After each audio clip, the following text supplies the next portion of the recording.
백부장이 대답하여 이르되 주여 내 집에 들어오심을 나는 감당하지 못하겠사오니 다만 말씀으로만 하옵소서. 그러면 내 하인이 낫겠사옵나이다. 아멘. 오늘 말씀의 제목이 믿음과 지식입니다. 이게 굉장히 우리에게 많은 고민을 하게 만드는 부분이 그겁니다. 내가 지식이 많으면, 성경 지식이 많으면 나의 믿음이 좋아지는가? 뭐 이런 부분들 있잖아요. 우리가 저는 아무것도 몰라서 믿음이 약해요 이런 얘기도 합니다. 그렇죠? 그래서 이 부분에 대해 한번 좀 말씀을 나눠보고자 합니다. 이제 백부장이 주님 고쳐주십시오 얘기했을 때 주님께서 이렇게 이야기하십니다. 이르시되 내가 가서 고쳐주리라 라고 이야기를 하십니다. 물론 이 구절 가지고 이제 의문문으로도 해석이 되긴 합니다. 이거 가지고 내가 가서 고쳐주어야 하느냐 뭐 이런 식으로도 번역이 가능하긴 한데 뭐 이 말씀 자체로도 별 문제가 없어서 그냥 이대로 그냥 진행을 하도록 하겠습니다. 여기서 백부장의 답변이 굉장히 흥미로웠습니다. 자, 백부장 예수님한테 자기가 종이 중풍병으로 고생하고 있는데 좀 치료해 주십시오 했던 예수님이 내가 가서 고쳐주리라 했으면 우리라면 어떻게 하겠습니까? 아이고 주님 어서 오십시오. 제가 안내하겠습니다. 이쪽으로 오시면 됩니다. 이럴 것 같잖아요. 우리는 오시면 좋죠. 오셔서 한숨 주무시고 가시면 안 돼요? 이렇게 물어볼 수도 있겠죠. 주님이 우리 집에 오신다고 하면 아니면은 한 달 정도 이렇게 머무셔도 좋을 것 같은데요 주님 이렇게 얘기할 것 같습니다. 그런데 그 백부장의 답변은 굉장히 놀라운 답변을 오늘 우리에게 줍니다. 8절에서 9절 함께 봐야지 이제 그 답변이 정확하겠죠. 백부장이 대답하여 이르되 이제 이야기합니다. 주여 내 집에 들어오심을 나는 감당하지 못하겠다오니 다만 말씀으로만 하옵소서. 그러면 내 하인이 낫겠사옵나이다 라고 얘기를 합니다. 그리고 나서 주님 말씀만 하십시오 라고 얘기하고 왜 주님 말씀만 하셔도 되는지에 대한 이유가 이 다음에 나옵니다. 나도 남의 수하에 있는 사람이요 내 아래도 군사가 있으니 이더러 가라 하면 가고 저더러 오라 하면 오고 내 종더러 이것에 하라 하면 하나이다 라고 말씀을 합니다. 이야기를 합니다. 이게 정말 엄청나게 놀라운 겁니다. 그러면 우리 이렇게 얘기했죠. 도대체 요 뒷부분 이거 굉장히 헷갈리지 않습니까? 이거 좀 뭔 소리를 하는 건가? 주님 그냥 들어오시면 감당하지 못하겠다. 이것까지 우리가 이해할 수 있죠. 그래요? 감당할 수 없을 수 있죠. 그 위대한 주님께서 내 집에 오신다는데 내가 감당 못할 것 같아요. 오케이. 그냥 말씀으로만 하고서 그러면 내 하인이 낫겠나이다 하고 그 다음 이 구절이 이어지는데 이 구절이 이해하기가 좀 어렵습니다. 보면은 이게 뭔 말이야? 이런 생각이 들죠. 나도 남의 수하 아래에 있는 사람이요. 그거랑 예수님이 우리 집에 안 오는 거랑 무슨 상관일까? 내 아래 군사도 있으니 이더러 가라 하면 저더러 오라 가고 저더러 오라 하면 오고 내 종더러 이것을 하라 하면 하나이다. 그건 당연한 건데 그 예수님이 내 집에 안 오시고 그냥 말씀만 하면 이루어진다는 거랑 뭔 상관이 있길래 그거를 이 이유로 달았을까? 이게 좀 어렵게 써져 있어서 그렇습니다. 믿음이 좋은 거 아니에요? 그렇죠. 물론 믿음이 좋기 때문에 그런 거지만 뭔 말을 하는지는 우리가 알아야 될 거 아니에요. 이 사람이 저 사람은 왜 저런 말을 하나 이거 우리가 알아야지. 이거 어떻게 말씀을 이해할 수 있으니까요. 어떻게 보면 이렇게 생각할 수 있습니다. 주님 그냥 말해서 그 종한테 물을 떠다주면 나으리라 하면은 내가 종을 시켜 부활을 시켜서 물을 떠다주라 얘기하겠습니다. 이런 걸까요? 그렇게도 얼핏 보면 그렇게도 보이죠. 내가 아래 시킬 사람도 많고 종들도 있으니까 내가 하라 하면 합니다. 주님 뭐 시킬까요? 이렇게 얘기할 수 있을 것 같습니다. 하지만 이 말씀은 그 내용이 아닙니다. 자, 봐보십시오. 이 내용이 뭔 내용이냐면 나도 남의 수하고 내 아래도 군사가 있습니다. 이게 뭔 말이냐면 나는 뭐예요? 나도 나를 다스리는 사람이 있어서 그 사람이 시키는 대로 내가 합니다. 오케이? 이해가 되죠? 여기까지는? 그리고 내 아래도 군대가 있어서 내가 시키는 대로 합니다. 그리고 나에게 종이 있어 내가 시키는 대로 합니다. 그러니 예수님 이 병이 누구 아래 있습니까? 이 중풍병이 누구의 권세 아래 있습니까? 주님의 권세 아래 있지 않습니까? 우리 하나님이신 예수님께서, 성자 하나님이신 예수님께서 그걸 다스릴 권세가 있지 않으십니까? 당신은 하나님의 아들이시지 않습니까? 당신은 하나님이시지 않습니까? 그러니 명령만 하십시오. 그 질병이 주님의 명령을 듣고 나갈 겁니다. 이거 얘기한 겁니다. 나도 내 아래 수하가 있고요, 주님. 내 아래 수하에 내가 가라고 왔다 갔다 하듯이 내가 이 수하를 다스릴 권세가 있는 것처럼 주님은 저 병만을 다스릴 권세가 있지 않으십니까? 주님은 하나님이시지 않습니까? 이거 얘기한 겁니다. 그러니 예수님이 감탄을 하시는 겁니다. 이게 되게 너무 어렵게 써져 있는데 이거 쉽게 풀면은 주님 하나님이시잖아요. 주님 하나님이신 주님께서 그 병만 보고 주님이 가실 필요도 없이 그냥 명령만 하시면 그 병은 떠나갈 거 아닙니까? 뭐하러 가십니까? 이거 얘기한 겁니다. 그런데 이 사람이 어떤 사람이라고요? 예수님에 대해 배운 사람이요? 예수님에 대해 예수님 옆에서 예수님의 가르침을 옆에서 찰딱 듣고 예수님에 대해 열심히 배운 사람이요? 아니면은 유대교 신자로서 오랫동안 구약 성경을 연구하고 그런 바리새인과 그런 학자들과 같은 그런 사람이요? 아니요. 그냥 예수님의 소문을 들은 그 백부장인 겁니다.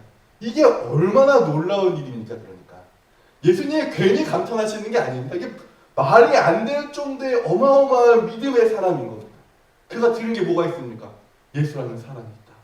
그가 기적을 베푸신다. 이 정도밖에 못 들은 겁니다. 예수라는 사람, 제가 오전 예배 때 말씀드렸다시피 분명 이 백부장이 사람인 이상 예수님에 대해 알아봤을 겁니다. 흠모할 만한 게 있습니까? 흠모할 만한 게 하나도 없습니다. 그냥 내 친민지 아래에 있는 시민 중 한 사람이고 배운 것도 없고요. 집안은 그냥 허접한 그 목수의 집안이고요. 잘 먹고 잘 살았겠습니까? 힘들게 살았겠죠. 그런 사람인데 이 백부장은 예수님의 소문만 듣고 그 믿음이 어디까지 간 거예요? 예수님은 하나님이시구나까지 간 겁니다. 그러니까 예수님한테 요구할 수 있는 겁니다. 그러니까 예수님한테 예수님 지금 여기서 기도해 주세요라고 얘기하지 않습니까? 뭐라고 얘기합니까? 그냥 말씀만 하옵소서지 예수님 하나님께 기도해서 좀 청원 좀 해주세요. 이거는 예수님은 선지자로 여기는 거죠. 그렇죠? 선지자는 하나님에게 청원해서 아픈 이를 낫게 할 수 있습니다. 그렇죠? 성경에 그런 예시들이 많죠. 그런데 기도해 달라고 하나요? 아니요. 그냥 말만 하십시오. 기도 필요 없습니다, 주님. 오셔가지고 뭐 이 사람을 낫게 하기 위해 물을 뭐 7번 붓고 얘를 뭐 물에다 담갔다 뺐다를 하고 이럴 필요도 없습니다, 주님. 그냥 그 병마 그냥 주님 아래 있는 거잖아요. 그냥 이 세상에 있는 모든 것들이 다 그냥 주님 아래 있는 건데 그거 마땅히 다스릴 권세가 있으신데 그냥 명령만 하십시오. 말씀만 하십시오. 그럼 됩니다. 이렇게 얘기하는 거예요. 이게 얼마나 놀라운 일이냐면 자 시몬 베드로가 뭐라고 얘기합니까? 대답하기를 주는 그리스도시여 살아계신 하나님의 아들이시니다를 얘기한 게 몇 장이에요? 16장이에요. 지금 몇 장이에요? 8장이에요. 아니 베드로가 엄청난 칭찬을 받았죠 이때. 그리고 예수님께서 천국 열쇠도 베드로에게 주십니다. 너는 반석이 되어라, 교회의 반석이 되어라 이러시면서. 그런데 이 베드로도 어떻게 돼요? 16장 16절에 이르러서야 그 고백을 합니다. 조금 더 일찍 고백한 경우도 있습니다. 어떻게 고백했냐면 14장 33절에 그 잘하는 본문이에요. 이 풍랑 가운데서 그 제자들이 배 타고 가다가 우리 죽게 되었다는 저기서 예수님이 걸어오시는 거 아닙니까? 그거 제자들이 깜짝 놀라 이러기다 이러다가 예수님인 걸 보고 베드로가 주님 저도 물 위에 걷게 해주세요. 그래서 물 위에 걷어가다가 그 파도고 근심에서 빠지다가 예수님이 건져주셨잖아요. 그리고 나서 제자들이 뭐합니까? 그 놀라운 기적을 맛보고 나서야 제자들이 뭐라고 얘기해요? 하나님의 아들이었소이다. 제자들은 뭐하는 거예요? 기적을 맛보고요. 가르침을 받고 그러고 나서야 겨우겨우 고백하는 게 하나님의 아들이었소이다. 그런데 백부장은 어떻습니까? 백부장은 너무나 달랐습니다. 그는 예수님 곁에서 예수님의 행적을 본 적이 한 번도 없고요. 이 백부장은 예수님의 가르침을 받지도 않았습니다. 이 백부장은 예수님의 기적도 본 적이 없습니다. 무리에 걸으신 예수님을 본 적도 없고 어떤 놀라운 이적이나 기사를 본 적도 없습니다. 오늘날로 치면 뭐예요? 그냥 이제 막 믿어 처음으로 교회 나온 사람인 것 같은 거예요. 근데 그 사람을 두고 우리가 어떻게 생각합니까? 아, 이제 신앙생활 하니까 아무것도 모르겠구만. 아직 그 믿음이 성장하면 한참 걸리지. 이런 생각을 할 수 있죠. 왜냐하면 성경이나 하나님에 대해 배운 것도 없고 교회의 문화도 모르니까 말입니다. 하지만 오늘 본문의 백부장을 보면 그게 아니라는 사실을 우리는 알 수 있습니다. 많이 배운다고 예수님을 하나님으로 여기지 않습니다. 그랬다면 바리새인과 서기관들과 그 수많은 사두개인을 포함한 그 수많은 사람들이 예수님 보자마자 바로 무릎 꿇고 주님 우리의 하나님이시오 하고 경배했을 겁니다. 그렇게 구약 성경 열심히 연구한 사람들이 주님 보자 뭐라고 합니까? 저거는 이단이다. 그렇게 손가락질하지 않습니까? 많이 교회를 다녔다고 해서도 믿음은 성장하지 않습니다. 이 백부장은 아무런 가르침도 없었고 아무런 기적도 본 적 없지만 예수님을 하나님으로 믿었고 그가 질병을 다스릴 권세가 있다는 걸 믿었습니다. 그 결과 주님께서는 이스라엘 중에 아무에게도 이만한 믿음을 보지 못했노라 하고 칭찬을 하십니다. 주님이 칭찬하실 만한 믿음인 거예요. 진짜 말이 안 되잖아요. 그냥 예수님의 설명만 듣고 아, 이분이 하나님이시구나 깨닫는 겁니다. 그 마음이 그러면 성령님께 얼마나 순종하는 마음이었겠습니까? 그 마음에 이야기하신 성령님께 이 사람이 진심으로 순종하자 그러한 믿음이 그 안에 생겨난 겁니다. 그리고 예수님이 이야기하시죠. 또 너희에게 이르노니 동서로부터 많은 사람들이 일어나 아브라함과 이삭과 야곱과 함께 천국에 앉으려니와 뭐예요? 동서로부터 많은 사람 이방인들이죠.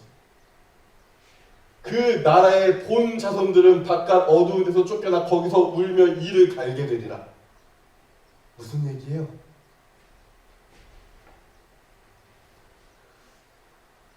그 나라의 본 백성들, 다시 말해 그들보다 훨씬 더 하나님에게 대해 많이 배운 유대인들은 어떻게 합니까?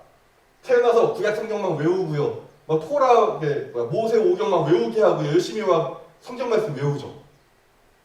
근데 그들이 어떻게 된다고요? 바깥 어두운 데 쫓겨나 거기서 울며 이를 갈게 된다고요.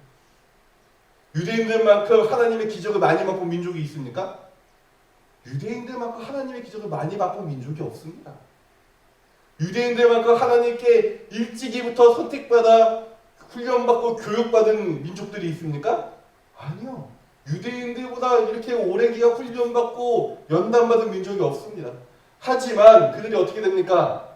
바깥 어두운 데 쫓겨나 거기서 울며 이를 갈게 된다고 얘기하십니다.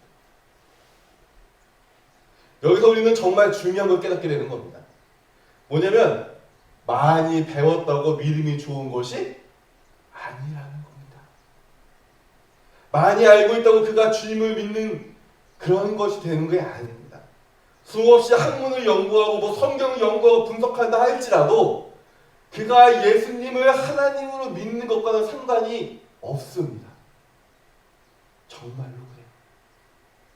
반대로 이야기하면 내가 많이 알지 못한다 할지라도 나의 믿음은 클 수 있다 없다? 커질 수 있다는 겁니다. 내가 많이 알지 못한다 할지라도 내가 예수님을 하나님으로 고백하고 믿고 있다면 주님은 어떻게 하신다고요? 그거를 칭찬하신다고요. 오늘 그 백부장에게 칭찬하신 것처럼 그렇게 칭찬하신다고요. 때로는 내가 배우지 못했다 할지라도 괜찮은 겁니다. 그래서 주님이 우리에게 요구하는 게 너는 박사 학위는 받아야 내가 인정하마 이게 아니라는 겁니다. 하나님이 우리에게 요구하시는 것은 단 하나, 바로 믿음입니다. 물론 우리가 예수님을 하나님이라 믿고 우리의 구세주라 믿게 되면 어때요? 예수님을 알고 싶어집니다. 그래서 말씀도 열심히 읽게 되고요. 설교도 듣고 뭐 신앙서적도 읽게 됩니다. 네, 맞습니다. 이거 정말 아름답고 은혜로운 일입니다. 하지만 이것의 시작은 뭡니까? 분명 예수께서 나의 구세주이자 하나님이시다라는 믿음이 그 안에 시작점으로 있어야 됩니다. 분명 공부하는 것과 아는 것은 믿음에 도움이 될 수 있습니다. 맞죠? 우리가 많이 할수록 믿음에 도움이 됩니다. 하지만 아무리 성경을 연구해도 그 믿음이 없으면 그냥 학문을 연구하는 겁니다. 내가 아무리 기도하고 설교를 듣고 성경에 관련된 책들을 읽어 달달달 외우는 지경이 됐다 할지라도 믿음이 없으면 그건 그냥 껍데기에 불과합니다. 껍데기만 화려한 거죠. 그러므로 내가 모른다는 것으로 인해서 내가 믿음이 약하다고 주장하는 건 있을 수 없는 일입니다.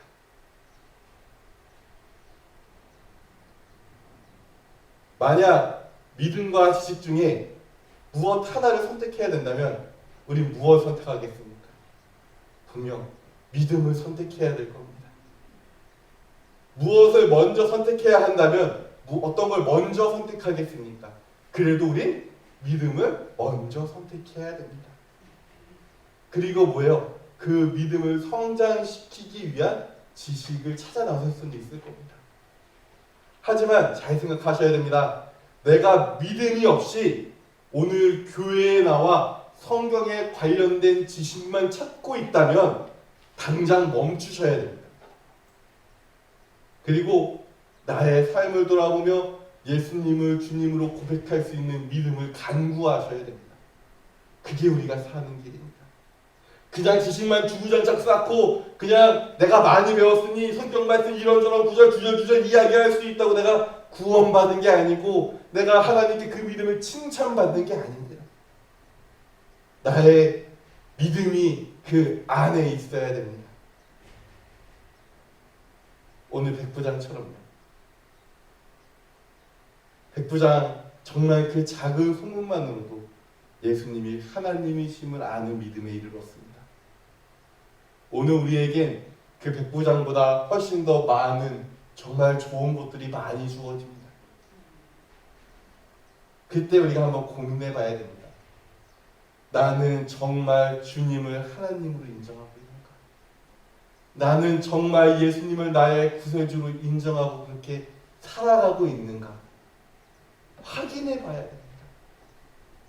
자칫하면 겉만 아름다운 허황된 건물을 세워놓고 주님 내가 이렇게 주님을 열심히 섬겼습니다. 이렇게 이야기할 수 있는 겁니다. 그러므로 주의하십시오.